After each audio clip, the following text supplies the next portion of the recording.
What's up, guys? Welcome back to your JavaScript series brought to you by CodeToClassCTC. In case you just skip the first episode and bump into this one, I still remain Tony Cletus, your instructor. Alright, so in this episode 22, we're going to be looking at the number methods, while in the next episode, which is episode 23, we'll be looking at the string method. Under the number method, we'll look at some methods. Please don't be intimidated by the word method. Method simply means functions. Just see them as functions for now. So the functions we'll be looking at under the number method or number functions are the toString function, the exponential function, toFist function, toPrecision function, passed-in function, and the number function, which I forgot to include inside this slide. Alright, so in the next episode we'll be looking at the strings method, the string method, not strings method, which will create index of method, search method, slide, which has two parameter or arguments, start end, substring method, substr method or functions. I say just look at method as function. They perform the same action. Alright, so enough of this talk. Let's quickly go into coding. Okay, so we are now in our Sublime Text Editor. Sorry, the Sublime Text Editor background has changed from what we were using in our previous tutorials, but I just upgraded my Sublime Text Editor to Sublime Text Build 3.143 and just upgraded it, and they did a lot of work in this new version. I've made a video of how to download and activate it for free, the new Sublime Text Editor. The link will be in the description box where you can click on it and learn how to activate yours. Alright, so if you go to preferences, you'll see color scheme. We'll just change it to 16 because we want a white background. Alright, so the first method or function we are going to be dealing with in the number methods is the toString method. Alright, so the toString method simply, what it simply does is to convert a number or float boolean to a string. That's just what it does. So let's quickly take an example and you understand what we're trying to do here. So let's say we have a variable called number and we set this variable to 100. So what you simply have to do, we'll just have another variable and we call this convert. And okay, what we just do is to introduce our number variable, which is holding the expression, and you append this to the method toString. So just type toString, you understand? And this is the method we're talking about. So what it's going to do now is, if we save this and you refresh this in the browser, sorry, we didn't output this. Actually, I'm supposed to output this on the, or debug this in the console, but I'm going to debug this or output this on the screen. That's on the web page. Okay, so just output the convert on the screen. So if you output this, you have 100. Mind you, what is now being shown on the screen is not 100 as in terms of the type. Now it's not a number, but it is a string. Take note of that. Alright, so this is simply how to convert a number to a string. Now what if you want to convert a boolean to a string? Okay, you can equally do that. Let's say we have a boolean as the identifier and set this to be equal to true. Sorry, true here. Alright, so we can just clear this off and set everything. Alright, so now what I'm going to pass now is boolean. So I'll just append. This dot means append, so we're appending a variable to a method. So if you save this and you refresh, you have true.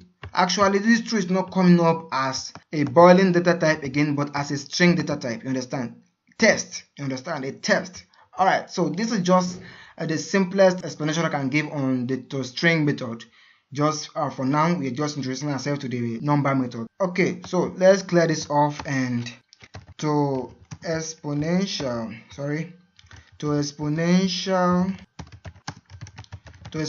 method. Alright, so supposing we have something like this, simply I declare the variable number and it's holding the expression a float 3.147, and okay, we have another variable convert, and this convert is now holding the number variable appended to the method to exponential. So we're going to put this on the screen now.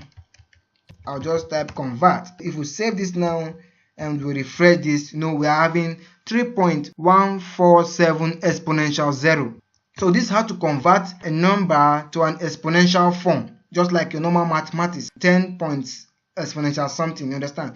And there's a way to control the way the result can come out. For example, if you want this to display in 2 decimal places, something like that, you can just type 2 here, and once you save this and come back here, to just round the number to 3.15 exponential 0, you understand? To just round it up to exponential 0. Okay, you want to see numbers in 5 decimal places, and you put 5 there and you refresh, definitely you see 3.14700 exponential 0. Count it 1, 2, 3, 4, 5. So it's in 5 decimal places. So that's all you need to know about the exponential method. So the next type of method we'll look at is the to-fist method.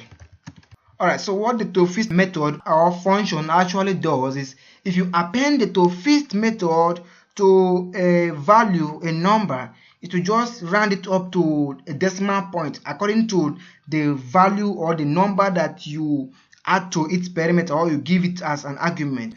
What I'm saying is a little bit confusing, but let me explain and you get what I'm talking about. Let's take an example. Alright, so suppose you have a variable number is equals to 99.9, you understand? And okay, we want to round it up to, like, okay, let me say to a whole number, you understand? You know that 9 is going to be given to 99 and you have 100. I've actually used this in our previous tutorial.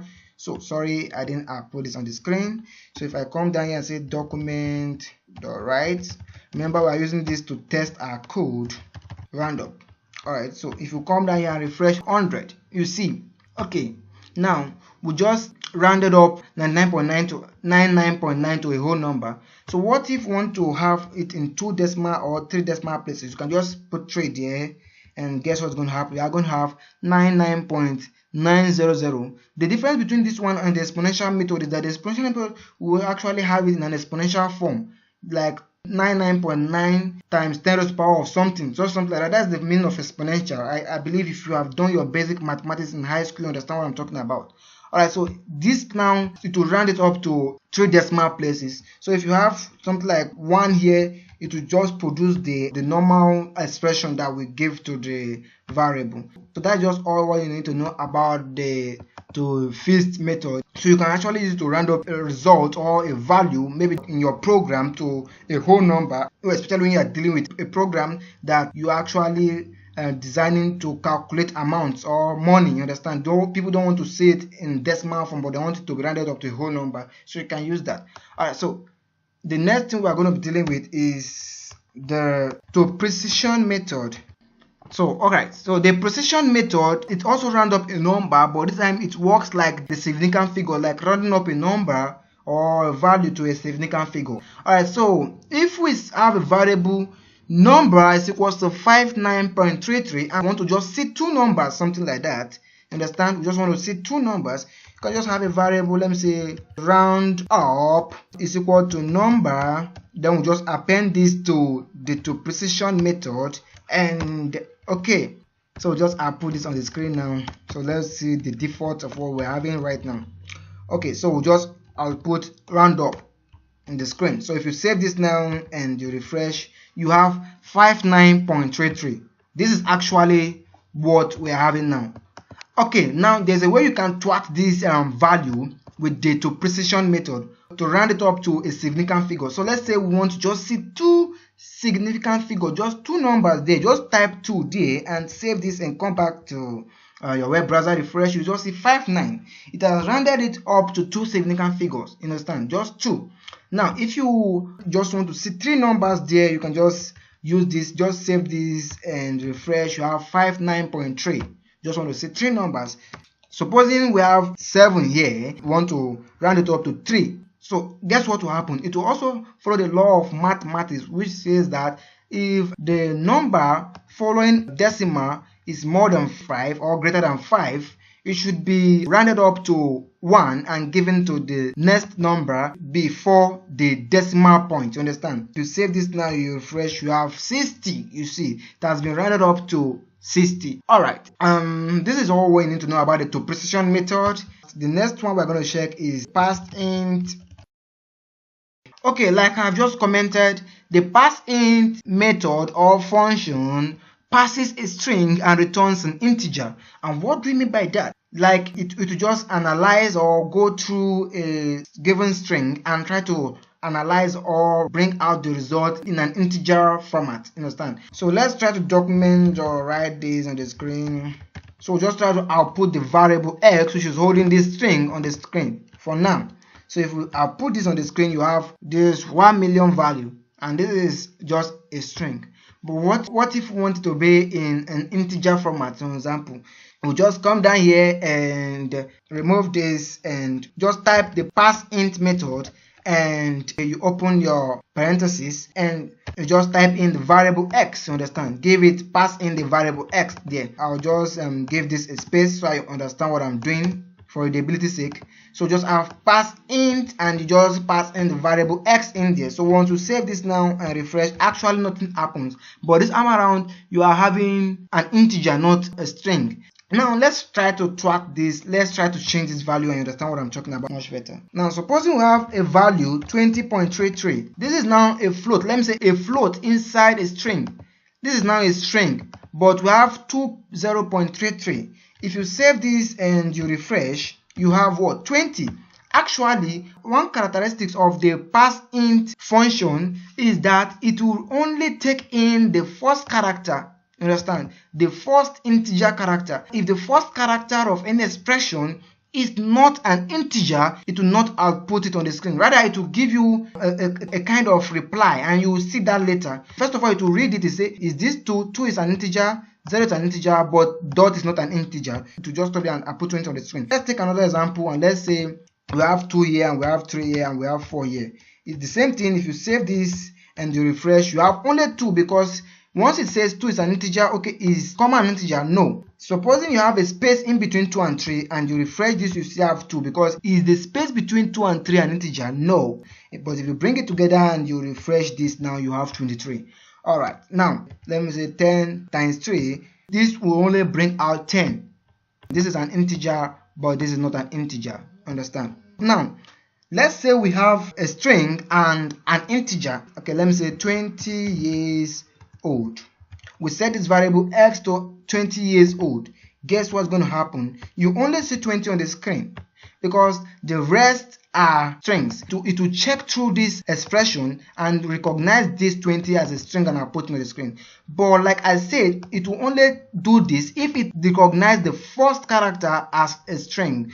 So what if we have an example like this, episode 20? And you start to save this. Remember that this character just started with a string and not with an integer anymore. So if you save this and you refresh, you have not a number. Now this is what I want to introduce to you guys now. NaN means not a number. That means that expression episode is not a number.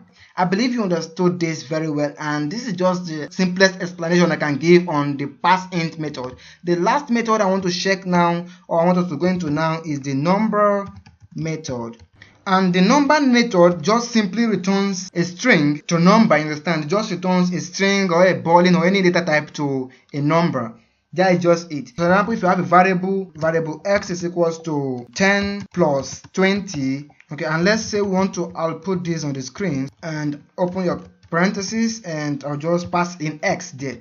So if we refresh this on the screen, you have not a number. It has seen this whole strings as not a number. You understand? Okay, now supposing we want to pass in a boolean like true. Now you understand something here. If you refresh this, you have 1. This is now to prove that the boolean data type just have 2 values, which is true or false. So true in number format is 1 and false in number format is 0. So now let's say we want to say user not allowed. So if you save this and you refresh, you have not a number. Okay, let's say we want to convert a float to a number, 3.22, and you come down here and refresh, you have 3.22 as a number. Understand? So this is what all you need to know about the number methods. So in the next episode, we'll be looking at the string methods. To do a quick recap, what we did, we looked at the string function, to exponential function, to fixed function, to precision function, passed-in function, and number function. Alright, so, and sorry I rushed you guys, it's just that I want to cover a lot of things in this episode. If you really learned something from this video, I want you to click on that like button below and please make sure you subscribe. Thank you.